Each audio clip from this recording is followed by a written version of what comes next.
Well, the renewed fighting in Gaza has crushed the hopes of families of more than 7,000 Palestinians who are still in Israeli prisons. Many of them are being held with, while still ahead here on Al Jazeera.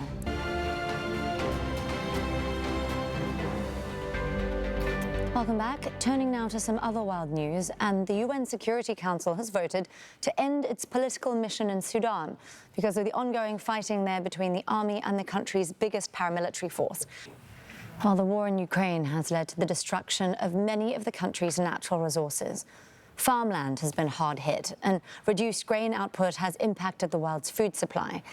Prosecutors are now gathering evidence in the hope of trying Russia in international courts for what they describe as ecocide. Rob McBride reports from Kyiv. Well, the UN Secretary-General has urged world leaders to plan for a future without fossil fuels. Speaking at the COP28 climate summit in Dubai, Antonio Guterres told delegates there that the world is nearing a climate tipping point. The first woman to become a US Supreme Court justice has died at the age of 93. In her 25 years on the bench, Sandra Day O'Connor became a pivotal figure on controversial issues like abortion. Alex Baird has more.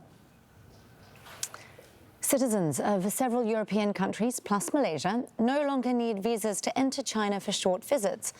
The world's second largest economy is trying to increase tourism as it grapples with slowing growth. Katrina Yu has more. Well, let's get more now on the plight of Palestinians in Gaza. A festival in London is showcasing films that raise awareness about Palestinian stories beyond conflict. Sonia Gallego reports. Well, Israel has intensified and expanded its land, air and sea attacks across the Gaza Strip since that week-long ceasefire expired on Friday morning. An air raid leveled a residential tower in Gaza City. That was early on Saturday. Rescue crews there say they no longer have any working machinery to search for survivors under the rubble.